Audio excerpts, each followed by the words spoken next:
Hello students. तो जैसा कि मैंने बोला था कि हम आज थर्ड चैप्टर स्टार्ट करने वाले हैं। थर्ड चैप्टर का बेसिक आज मैं लेकर आई हूँ। पॉलिनोमियल हमारा कंप्लीट हो चुका है, ठीक है। तो आज हम थर्ड चैप्टर का बेसिक करने वाले हैं, ठीक है।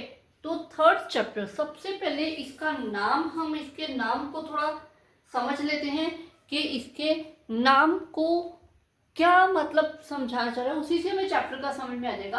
अ पेयर ऑफ, पेयर मतलब के दो, पता ना, pair of shoes, pair of जहां दो चीजें होती हैं यानी कि यहाँ पे पेयर है लीनियर इक्वेशन, पेयर है लीनियर इक्वेशंस का। लीनियर इक्वेशन यानी कि जिनकी डिग्री 1 होती है। पॉलिनोमियल में अभी हमने पढ़ा था लीनियर, क्वाड्रेटिक, क्यूबिक। तो लीनियर यानी जिसकी डिग्री 1 है इन 2 वेरिएबल, यानी कि इनमें बात होगी 2 वेरिएबल की। क्वाड्रेटिक इक्वेशन हमने पढ़ी थी 1 वेरिएबल में, अब हमारे पास 2 वेरिएबल होंगे। इनकी अगर हम स्टैंडर्ड इक्वेशन ले लें तो हमारे पास स्टैंडर्ड इक्वेशन आएगी a1x b1y is equal to c1, a2x plus b2y is equal to c2। तो आप समझ रहे हो x और y दो आपके पास वेरिएबल है, 1 2, दो इक्वेशंस है, ठीक है। और दो इक्वेशंस है और आप देख सकते हो x और y की डिग्री क्या है।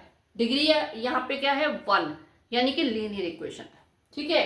तो इन दो इक्वेशंस के ऊपर ये पूरा चैप्टर है। क्या है चैप्टर? चैप्टर में हम इन दो इक्वेशंस को सॉल्व करेंगे इसे, ठीक है। सॉल्व करना, सॉल्यूशन फाइंड करना मतलब क्या होता है? वेरिएबल की वैल्यू फाइंड करना। तो यहाँ पे आपके पास दो वेरिएबल हैं x एंड y, या आपको किसी में s एंड t आ जाएगा, या आपको u एंड v आ जाएगा, ठीक है। जो भी आपको वेरिएबल होंगे दो, उन दोनों की वैल्यू फाइंड करनी है। और मोस्टली ऐसे ही होता है कि अगर जितने वेरिएबल होते हैं इतनी उतनी ही नंबर ऑफ इक्वेशंस की हमें नीड होती है उन्हें सॉल्व करने के लिए। तो दो वेरिएबल है इसलिए दो इक्वेशंस है। तो सॉल्व करके हमें यहाँ पे इन वेरिएबल्स की वैल्यू फाइंड करनी है। ये है पूरा चैप्टर, ठीक है। तो इन वेरिएबल की वैल्यू फाइंड करने के लिए हम यहाँ पे 3 मेथड का यूज करेंगे। ग्राफिक मेथड, यानी कि हम यहाँ पे कुछ इस तरह से कार्टेशियन प्लेन बनाएंगे, ग्राफ वाली कॉप जो हमारा होता है पेज, उसके ऊपर हम ग्राफ ड्रॉ करेंगे, जिसमें आपको पता है ये एक्स एक्सिस होती है, ये वाई एक्सिस होती है। ये कंप्लीटली मैं आपको, वैसे 9th में हम कोऑर्डिनेट ज्योमेट्री वाला चैप्टर कर चुके हैं, लेकिन मैं आपको कंप्लीटली अच्छी तरह से, बिल्कुल बेसिक से लेकर और बिल्कुल 10th क्लास तक का सारा मैं आपको अच्छे से बताने वाली हूँ। एक ही क्लास में मेरा ये कंप्लीट हो जाएगा ये वाला पार्ट, ठीक है। तो वो हम करेंगे। उसमें आपको, इसमें क्या है, क्योंकि दो इक्वेशंस है लीनियर यानी कि लाइन की इक्वेशन, तो इसमें दो लाइन बनेंगी, या तो दोनों पैरेलल बनेंगी, या फिर दोनों इस तरह से एक लाइन पे क्रॉस करते मिलेंगी, या कॉन्सिडेंट लाइन बनेगी। तो क्यों बनेंगी, कैसे बनेंगी, क्या कैसे पता चलेगा कॉन्सिडेंट है, ये सब चीजें हम आगे वाली, जहां पे हम ग्राफ वाला पार्ट पढ़ेंगे, ग्राफिकल मेथड पढ़ेंगे, वहां पे मैं आपको बताने वाली हूँ, ठीक है। तो ये आ जाएगा आपका ग्राफिकल मेथड। उसके बाद जो सेकंड मेथड है वो हम पढ़ने वाले हैं सब्स्टिट्यूट मेथड। सब्स्टिट्यूट मेथड यानी कि इसमें क्या करना है, आपको सब्स्टिट्यूट करोगे, एक वेरिएबल को दूसरे वेरिएबल में सब्स्टिट्यूट कर दोगे, उसके फॉर्म में आप लिख दोगे, ठीक है। और उसे क्या है, 1 वेरिएबल इक्वेशन बना के वहां से 1 वेरिएबल फाइंड करके दूसरा वेरिएबल फाइंड करोगे। तो ये होगा सब्स्टिट्यूट मेथड, जो कि आज की क्लास में हम एक बार करने भी वाले हैं। मैंने एक क्वेश्चन ले लिया है, इस क्वेश्चन को मैं आपको सब्स्टिट्यूट मेथड से करवाने वाली हूँ, ठीक है। उसके बाद हम थर्ड मेथड जो है वो करेंगे एलिमिनेशन मेथड, यानी एक वेरिएबल को एलिमिनेट कर देंगे। एलिमिनेट समझ में आता है, खत्म कर देना, एलिमिनेट कर देंगे और दूसरे वेरिएबल की वैल्यू फाइंड करके फिर उससे हम फर्स्ट वेरिएबल की वैल्यू फाइंड करेंगे। तो ये 3 मेथड जो है ये हम पढ़ेंगे इसमें। और तीनों मेथड से, मतलब ग्राफिकल मेथड से तो पता है हमें ग्राफ बनाना है, और इसका एक क्वेश्चन डेफिनेटली एग्जाम में आता ही आता है, ठीक है। बाकी 2 मेथड में से भी एक क्वेश्चन आ जाता है, ठीक है। उनसे हमारा काम सिंपल एक ही है कि हम वहां पे एक्स वाई जो हमारे वेरिएबल उनकी वैल्यू फाइंड करनी है। ओके, क्लियर, ठीक है। तो ये तीनों मेथड करने के बाद हम कुछ वर्ड प्रॉब्लम्स करेंगे। वर्ड प्रॉब्लम में जो हमारे पास आने वाले सम हैं वो आएंगे, एक तो age based question. Age based पता ना कि डेविड और उसके सन की एज, डेविड की एज उसके सन की एज की 3 टाइम्स है, ठीक है, 5 ईयर्स एगो इतनी थी या आफ्टर 10 ईयर्स इतनी होगी। तो वो वाले जो क्वेश्चंस होते हैं वो क्वेश्चंस हम करने वाले हैं। और करने वाले हैं हम फ्रैक्शंस के क्वेश्चन। इसमें हमें फ्रैक्शंस बना के दी गई होंगी, अगर न्यूमरेटर में ये चेंज करो या डिनोमिनेटर में ये चेंज करो तो आपकी ये फ्रैक्शन बन जाएगी। उससे हम पहले 2 वेरिएबल इक्वेशन में उसे कन्वर्ट करेंगे, फिर वहां से हम वेरिएबल की वैल्यू फाइंड करके फ्रैक्शन फाइंड करेंगे, ठीक है। और हम फाइंड करेंगे 2 डिजिट नंबर। 2 डिजिट नंबर यानी कि जैसे कि 25 है, 2 डिजिट नंबर है, 97 है, 2 डिजिट नंबर है। 2 डिजिट नंबर हमें फाइंड करना होगा, उसके डिजिट्स हमें दे रखे होंगे, उन डिजिट्स को हम XY मान के वहां से हम XY की वैल्यू फाइंड करके नंबर फाइंड करने वाले हैं। और थर्ड जो है some special case. Some special case में क्या है, एक तो जैसे टैक्सी का फेयर आता है उस टाइप के क्वेश्चंस आ जाते हैं। एक आपको क्या है, इक्वेशंस ही थोड़ी सी जैसे रूट में इक्वेशन आ गई या कुछ स्पेशल इक्वेशंस आ जाती हैं, उनको सॉल्व करना पड़ता है हमें। PQ मान के हमें सॉल्व करना पड़ता है। x-1 को P मान लिया और y-1 को Q मान लिया, इस तरह से मान के हमें करना पड़ता है।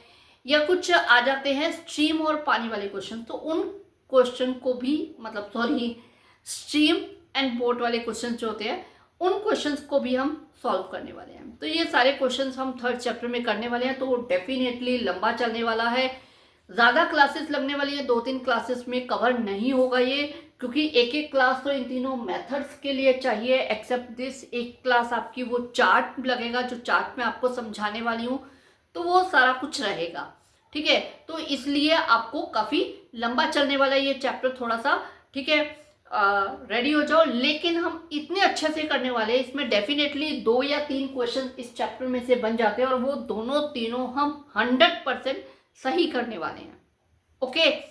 तो आज जो मैं आपको करवाने वाली हूँ, पहले मैंने बता दिया, इस क्वेश्चन के ऊपर सब्स्टिट्यूट मेथड मैं आपको लगा के बताने वाली हूँ, तो वो हम कर लेते हैं अभी, ठीक है। तो ये जो आपके पास क्वेश्चन दे रखा है 7x minus 15y is equal to 2, इसे फर्स्ट इक्वेशन मान लेना है। x plus 2y is equal to 3, इसे हम सेकेंड इक्वेशन मान लेंगे। तो हमने फर्स्ट सेकेंड इक्वेशन मान ली। अब क्योंकि हमें सब्स्टिट्यूट करना है तो हम क्या करेंगे, किसी एक इक्वेशन में से किसी एक वेरिएबल की वैल्यू फाइंड करेंगे दूसरे वेरिएबल के फॉर्म में। आप चाहे फर्स्ट में से फाइंड कर लो, चाहे सेकेंड में से फाइंड कर लो, इट्स अप टू यू, ठीक है। अगर ये ध्यान रखना टफ है, देखो वैसे आप जैसे इसमें दिख रहा है x के साथ कोई भी कोफिशिएंट नहीं है, तो इसमें ज्यादा इजी रहेगा। आप सेकंड में से x की वैल्यू फाइंड कर लो तो आपके लिए ज्यादा इजी रहेगा। एक बार मैं दोनों वैल्यूज फाइंड करके दिखाती हूँ। अगर फर्स्ट में से हम x की वैल्यू फाइंड करते हैं तो क्या होगा, पहले तो हम 15y को उधर लेके जाएंगे, ये हो जाएगा प्लस का, फिर ये जो 7 इसके साथ है ये नीचे आ जाएगा, तो कुछ इस टाइप की वैल्यू आएगी। अगर हम इसमें से x की वैल्यू निकालते हैं तो हमें 2y उधर लेके जाना है, ये कुछ इस टाइप से आएगी। तो हमें दिख रहा है कि इसे पुटअप करना ज़्यादा इजी है, ठीक है, तो हम इसे कर लेते हैं। लेकिन अगर बच्चों को ये बात समझनी थोड़ी टफ लगे कि हम किस में से करें, फर्स्ट में से करें सेकंड में से, तो एक फिक्स रट्टा लगा लो कि हमें फर्स्ट में से फाइंड करना है, सेकंड में पुट करना है, सीधा सीधा, ठीक है। और मैं वही करके बताने वाली हूँ, आप ये करके भी कर सकते हो, ठीक है। मैं आपको यही करके बताने वाली हूँ क्योंकि यही इस टाइम ये थोड़ा टफ वाला पार्ट भी लग रहा है। और हमेशा मैं कहती हूँ बच्चों को अगर सोचने में टफ लगता है तो सिंपल एक बात दिमाग में बैठा लो, फर्स्ट इक्वेशन में से x की वैल्यू फाइंड करनी है, सेकंड में पुटअप करनी है, तो वही हम करने वाले। इसको मैंने 3 मान लिया, पुट 3 इन 2। कभी फर्स्ट में से फाइंड करके फर्स्ट में पुट नहीं करना है, मतलब जिसमें से फाइंड करे उसी में पुट नहीं करना है, 0 इक्वल टू 0 आ जाएगा।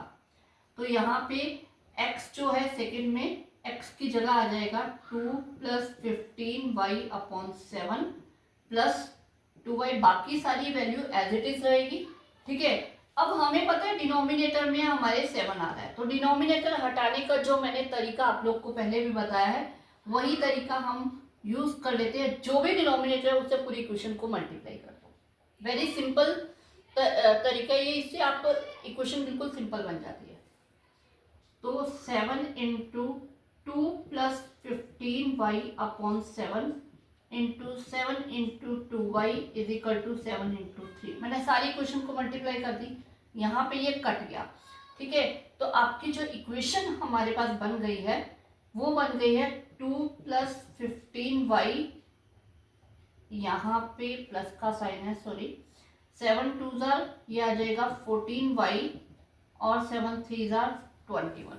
तो ये आपके पास जो है वो इक्वेशन आ गई है, ठीक है। अब इस इक्वेशन को हम कैसे सॉल्व करने वाले हैं, देखो वाई वैल्यू लाइक टर्म्स है, इनको ऐड कर, प्लस प्लस है ऐड कर लेते हैं, ये आ जाएगा 29y, ठीक है 21। अब ये 2 कांस्टेंट है, 21 भी कांस्टेंट है, इसको हम उधर ले जाते हैं, प्लस का उधर जाके हो जाएगा माइनस का, ये आ जाएगा 19। तो आपके पास 29y इज इक्वल टू 19 आ गया। तो y की वैल्यू क्लियर कट 19 अपॉन 29, यानी कि y की वैल्यू आ जाती है 19 अपॉन 29। ओके, y आ गया हमारे पास। अब हम x फाइंड करें, तो x फाइंड करने के लिए देखो आपके पास यहाँ पे 3 इक्वेशन है, इन तीनों में से किसी में भी y की वैल्यू पुट कर दो, आपका x आ जाएगा, ठीक है। मैं ज्यादातर प्रेफर करती हूँ थर्ड वाली में, क्योंकि डायरेक्ट x के इक्वल दे रखा है, पुटअप करो, आपका ज्यादा आपको सॉल्व नहीं करना पड़ेगा, तो इससे आपका फाइंड हो जाएगा, ठीक है। तो इसे हम इस तरह से फाइंड कर लेते हैं, x is equal to 2 plus 15 into 19 upon 29 upon 7। ये आ गया, बड़ा टफ, बड़ा अजीब लग रहा है। क्या करते हैं, ये 7 क्योंकि दोनों के नीचे कॉमन में है, एक बार इसे उधर ले जाते हैं इजी बनाने के लिए। 2 प्लस 15 इंटू 19, ये हमारा आ जाएगा और 29, ठीक है। तो यहाँ पे हम क्या करते हैं, 29 हमारा ये आ जाएगा, ठीक है, ये आ जाएगा आपका 285, और यहाँ आ जाएगा 19 को अगर 2 को 29 से अगर मल्टीप्लाई करते हैं तो ये आ जाएगा 58 प्लस, ठीक है। सारी कांस्टेंट वैल्यू है, सॉल्व करके हमारा सीधा सीधा आंसर आ जाएगा। तो ये आपके पास आ जाएगा 3 4 3 अपॉन 29। क्लियर। अब ये जो 7 है इसे हम यहां से इधर ले आते हैं नीचे, ये कट जाएगा, ये आ जाएगा 49, हमें पता है ये 7 का क्यूब है, तो इस तरह से ये 49 आ जाएगा। तो 49 अपॉन 29 ये आ गया आपका x की वैल्यू।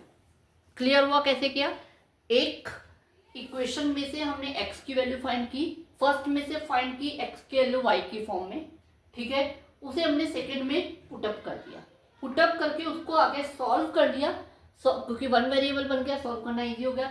वहां से हमारी जो y की वैल्यू हमारे पास आ गई, ठीक है। y की वैल्यू को उठा के इन तीनों में से किसी में पुटअप कर सकते हो, मैंने थर्ड में पुटअप किया और उसे सॉल्व कर लिया, ठीक है। क्लियर हुआ। सब्स्टिट्यूट मेथड मैं आगे भी आपको एक सम और करवाऊंगी आगे वाले मेरे वीडियोस में, ठीक है। एलिमिनेशन मेथड के साथ सब्स्टिट्यूट मेथड का भी सम करवाने वाली हूँ। तो आज के लिए इतना ही, क्योंकि हमने थर्ड चैप्टर का बिल्कुल बेसिक पढ़ लिया है, इसके बाद आने वाली उसमें मैं एलिमिनेशन मेथड ही करवाने वाली हूँ। ओके।